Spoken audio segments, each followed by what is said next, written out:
क्योंकि ये भी बीस्ट है और ये भी बीस्ट है भाई, दोनों बीस्ट है भाई। KTM आ गई है।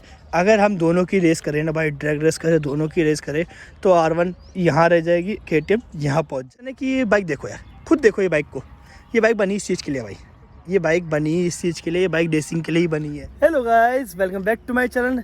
आज फिर आप लोगों के साथ अच्छी सी वीडियो लाया हूँ भाई, आप लोगों के लिए एक अलग से कंपैरिजन लाया हूँ आप लोगों के लिए भाई। दोनों भी बाइक है ना, बीस्ट बाइक है, कहते हैं ना, दोनों बीस्ट है भाई। दिखाता हूँ, ये देखो, एक है अपनी R15 भाई और एक है अपनी KTM ड्यूक 250 भाई। दोनों भाई कहते हैं ना, दोनों बाइक जगत में अपना नाम है, दोनों बाइकों का अपना नाम है। एक भाई कहते हैं लुकिंग वाइज देखो कितनी मस्त लग रही है, इसका भी अपना नाम है, KTM का अपना नाम है और यामाहा का अपना नाम है भाई। दोनों लुकिंग वाइज दोनों बढ़िया है भाई, एक नंबर की लुकिंग वाइज कहते हैं। और दोनों भाई स्पोर्ट्स जगत में अपना नाम लेके रखी भाई, दोनों के दोनों, क्योंकि कहते हैं ना कि दोनों बाइक एक नंबर की बाइक है भाई। तो आओ आज ही इन वीडियो के साथ दोनों का बताता हूँ, कंपैरिजन करते हैं दोनों बाइकों का और देखते हैं भाई दोनों बाइकों में क्या क्या प्लस पॉइंट है और क्या क्या नेगेटिव पॉइंट है, और कौन सी बाइक अच्छी है भाई, कौन सी बाइक कम पैसों में बढ़िया फीचर देती है। तो भाई ये बाइक पड़ती है हमें, पैसों से लेके बात करते हैं तो ये बाइक पड़ती है हमें 220 की भाई पड़ती है। R15 पड़ रही है हमें 220 की, ठीक है। और वहीं KTM पे जाते हैं, ड्यूक 250 पे जाते हैं, तो ये पड़ रही है हमें 270 या 80 के करीब पड़ रही है। तो भाई पैसों के मामले में तो ये बाइक है, क्योंकि यार कहते हैं ना स्पीड, दोनों की स्पीड देखेंगे ना, दोनों की स्पीड एक तरीके से नॉर्मल ही आती है। हाँ बोलते हैं कि भाई कहते हैं कि 5-10 किलोमीटर की बात अलग होती है बस, बट दोनों की स्पीड एक नंबर है, दोनों की स्पीड एक बराबर ही है। क्योंकि ये भी एक 145 या 50 के करीब पहुंच जाती है और ये भी इतना ही पहुंचती है भाई। बट कहते हैं ना कि ये 150 सीसी में है और वहीं ये कितनी सीसी, सॉरी 155 सीसी में है और वहीं ये 250 सीसी में है। तो देखो यार, ये 250 सीसी में है जाके भी 150 के पास जाती है और ये 155 सीसी में होकर 150 जाती है। तो भाई कहते हैं ना कि यही जाएगी इससे आगे। तो इस भाई स्पीड के मामले में मैं R1 को ही आगे देता हूँ भाई, प्लस पॉइंट R1 ही है स्पीड के मामले। और लुक के मामले में करते तो लुक के मामले दोनों भाई एक नंबर की है। भाई ने रैपिंग करा रखी है अपनी बाइक में, तो थोड़ा सा लुक और थोड़ा कहते हैं ना और लुक निखार के आ जाता है बाहर। बट भाई KTM ऐसी है, नॉर्मल है, KTM में कुछ रैपिंग नहीं है। और देखो भाई, देखने में क्या मस्त लग रही है, एक नंबर की लग रही है भाई, क्योंकि यार मज़ा आता है भाई सच में। और जो उसकी लाइट होती है ना आगे की लाइट भाई, एक नंबर की लाइट है भाई, नंबर कहते हैं ना कि एक नंबर की लाइट है। क्योंकि लाइट का प्लस पॉइंट क्या है भाई, लाइट की विजुअलिटी बहुत बढ़िया है, नाइट में बहुत बढ़िया विजुअलिटी होती है लाइट की, तो इसलिए भाई लाइट का कहते हैं बहुत बढ़िया व्यू है। और वहीं अब R1 पे आते हैं, तो R1 में भी दे रहा है भाई, LED दे रहा है, देखो R1 में भी LED दे रहा है। बट क्या है, इसकी विजुअलिटी कम है। इसमें क्या है, आपको एक्स्ट्रा लाइट लगाने की जरूरत पड़ेगी, जैसे भाई ने लगा भी रखी है, देखो एक्स्ट्रा लाइट लगा रखी है, तो इसकी विजुअलिटी थोड़ी सी कम है KTM के मुकाबले। बट कह सकते हैं भाई कि हाँ विजुअलिटी अच्छी है बट KTM के मुकाबले कम है। तो इस भाई लाइट के मामले में जाते हैं, लाइट के मामले में KTM आगे है, विजुअलिटी के मामले में KTM के भाई आगे है। अब वहीं हम विजुअलिटी की बात करें तो भाई अब हम आए थे मीटर पे, आप लोगों को दिखाता हूँ R1 का मीटर। ये देखो, बंद करके आता हूँ पहले, फिर ऑन करता हूँ। देखो R1 का मीटर, इसके मीटर में देखो कितनी चीज़ें शो कर रही है। ये देखो, ट्रिप शो कर रहा है, ठीक है, माइलेज शो कर रही है, पेट्रोल शो कर रहा है, RPM शो कर रहा है, गियर शो कर रहा है, टाइम शो कर रहा है, और भी बहुत सारी चीज़ें शो करती है। देखो इसमें क्या कहते हैं, आपका इंजन का शो करता है, लाइट का शो कर रहा है, इंडिकेटर शो कर रहा है, हीटिंग का शो कर रहा है, कॉलिंग का भी, इसमें क्या है ना ब्लूटूथ का भी सिस्टम है, तो भाई इसमें ब्लूटूथ का भी शो करता है, ठीक है, ये सब शो करता है। वहीं हम आते हैं KTM के मीटर पे, ये देखो आपको दिखाता हूँ, वहीं आते हैं हम KTM के मीटर में। तो भाई ये देखो, इसका मीटर में देखो क्या क्या शो कर रहा है। इसके मीटर में शो कर रहा है गियर शो कर रहा है, ठीक है, और हमारा स्पीड शो कर रहा है, पेट्रोल शो कर रहा है, किलोमीटर शो कर रहा है, RPM शो कर रहा है, और इसके मोड भी शो करते हैं इसमें। बट क्या है, थोड़ा सा मोड शो है भाई, ज़्यादा इतना मोड नहीं है, इतनी चीज़ें नहीं शो करती जितना कि हमारा उसमें R1 की मीटर में कर रही है। तो भाई मीटर के मामले में कह सकते हैं कि R1 अभी आगे है भाई, मीटर के मामले में R1 आगे है, ये चीज़ प्लस पॉइंट है इसका भाई। वहीं आ जाते हैं मीटर के मामले, तो हमारा R1 चलेगी आगे भाई, KTM इसके मामले में नीचे हो गई है, वहीं मीटर के मामले R1 ऊपर चलेगी है। तो प्लस पॉइंट है भाई, इसके प्लस पॉइंट है ये चीज़ें। अब इसके बाद आते हैं हम इसकी सीटिंग पे भाई, सीटिंग के ऊपर जाते हैं। तो R1 की सीटिंग भाई कहते हैं कि राइडर के लिए बहुत बढ़िया है, राइडर के लिए है अच्छी, राइडर कहते हैं कि राइडर चलाएगा तो कोई दिक्कत नहीं होगी। वहीं अगर हम आ जाते हैं KTM की सीटिंग पे, तो भाई KTM की सीटिंग पे देखो, ये देखो राइडर के लिए भाई अच्छी है, देखो मस्त है, बट इतनी नहीं है, ठीक है, इतनी अच्छी नहीं है। वहीं पीलियन की सीटिंग तो भाई भूल लो, पीलियन की सीटिंग दोनों की बेकार है, R1 की भी बहुत बेकार है भाई और KTM की भी बहुत बेकार है। तो पीलिंग की सीटिंग ख़राब है भाई, बट राइडर की सीटिंग आप कहते हो ना, यहाँ सीटिंग एरिया देखो भाई छोटा सा दे रखा है, वहीं कहते हैं कि R1 में बड़ा दे रखा है। तो यार मैं कह सकता हूँ कि अगर कंपनी फिटेड सीटिंग देखते हैं तो कंपनी फिटेड सीटिंग भाई दोनों की एक तरीके से नॉर्मली दोनों सेम ही है, क्योंकि दोनों में थोड़ा सा डिफरेंस है, बट इतना डिफरेंस नहीं है। तो दोनों की कंपनी फिटेड सीटिंग नॉर्मली है, सेम ही है, ठीक है।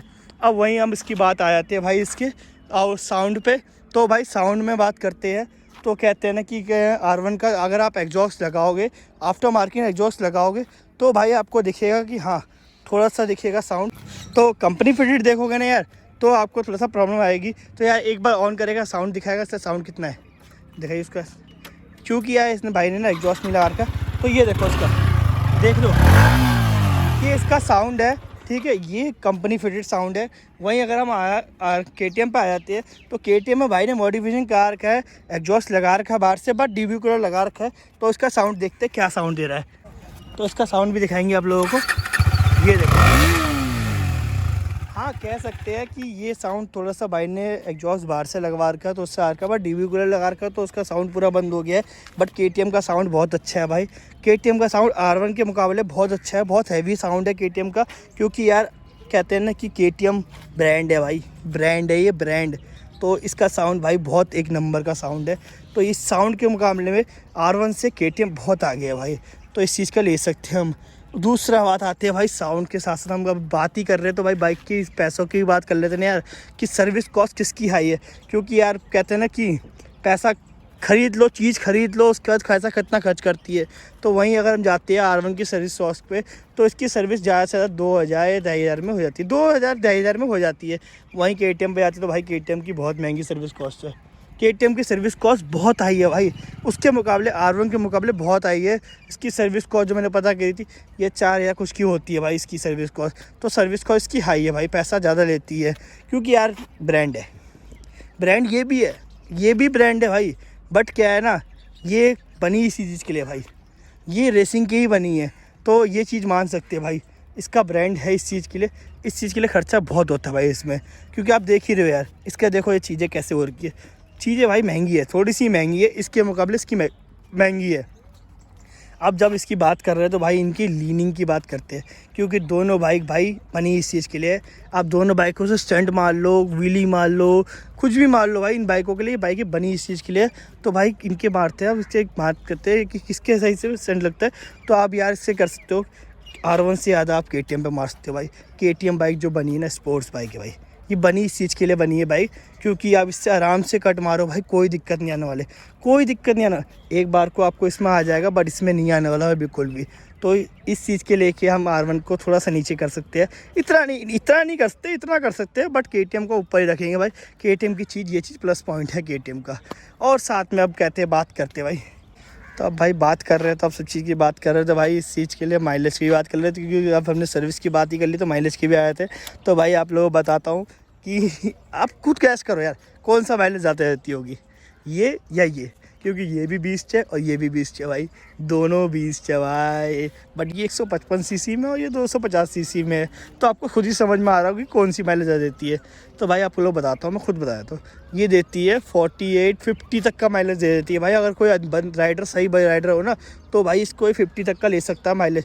45 तो नॉर्मली 40-45 नॉर्मली ले सकता है, 50 तक पहुँचा सकता है। इस बंदे ने पहुँचाइए, दिखाता हूँ आप लोगों को। इसकी अभी एवरेज दिखा रहा है 48 की भाई, तो देख सो इसका पता लगता है भाई इसकी कितनी एवरेज कितनी है। और वहीं अगर हम KTM पे बात आते हैं तो भाई मैं नहीं दिखाना चाहूँगा भाई, KTM का नहीं दिखाऊंगा भाई, KTM का दिखाऊंगा ही नहीं आप लोगों को। इसकी एवरेज बहुत कम है भाई, इसकी एवरेज अराउंड 24-25 की है।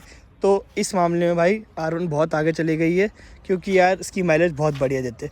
तो अगर आप पैसा खर्च करोगे तो आपको कहते हैं ना कि कम पैसों में आप ज़्यादा जा सकते हो, लंबा जा सकते हो। तो इस चीज़ के लिए प्लस पॉइंट है R1 का कि R1 आगे जा चुकी है। तो अब हमने बात कर लिया भाई माइलेज की। माइलेज के बाद हम बात करते हैं इन दोनों की पावर की भाई। पावर के मामले में भाई KTM आगे है, पावर के मामले में KTM आगे है। अगर हम दोनों की रेस करें ना भाई, ड्रैग रेस करें, दोनों की रेस करें, तो R1 यहाँ रह जाएगी, KTM यहाँ पहुँच जाएगी। तो इस मामले में, दोनों के मामले में KTM भाई प्लस पॉइंट पर चल रही है। तो ये चीज़ कह सकते हैं कि KTM भाई सच में आगे है, क्योंकि यार कहते हैं ना कि ये बाइक देखो यार, खुद देखो ये बाइक को, ये बाइक बनी इस चीज़ के लिए भाई, ये बाइक बनी इस चीज़ के लिए, ये बाइक रेसिंग के लिए ही बनी है। तो रेसिंग के मामले में इसको भाई कह सकता हूँ, मैं ऐसे दे सकता हूँ भाई, ऐसे कर सकता हूँ, क्योंकि इसका और इसका मुकाबला है ही नहीं। ये देखो, आप खुद को देख लो, कहीं से मुकाबला है नहीं भाई। तो भाई ये प्लस पॉइंट है इसका। बाकी गाइस बताना आप लोग मुझे वीडियो कैसी लगी है, क्योंकि यार एक में छोटी सी वीडियो थी, मैं खुद देखा था ना, क्योंकि यार पैसा दोनों का नॉर्मल ही है, सेम ही है, ठीक है, ज़्यादा नहीं है, 30-40 हज़ार का डिफरेंस है। 30-40 हज़ार में आपको क्या चीज़ मिल रही है। अब देखो, अगर आपको कहते हैं एवरेज चाहिए, एवरेज के मामले में भाई आप क्या R1 पे जा सकते हो है, और आपको लुक्स चाहिए, लुक के मामले में R1 पे जा सकते हो। ऐसा नहीं, लुक बहुत बढ़िया है इसका, लुक भाई थोड़ा सा मॉडिफिकेशन करा दो और बढ़िया लुक लगता है। बट अगर आपको पावर चाहिए भाई, पावर चाहिए, तो भाई आप KTM पे जाओ। ये देखो, तो भाई आप KTM पे जाओ। बट कहते हैं कि भाई दोनों बाइक मस्त है, मेरे लिए दोनों बाइक मस्त है भाई। आप लोग बताना आपको कौन सी बाइक पसंद है। बाकी अगर वीडियो अच्छी लगी हो तो लाइक करना, कमेंट करना, और साथ साथ चैनल को सब्सक्राइब करना मत भूलना। मिलते हैं किसी अदर ब्लॉग में।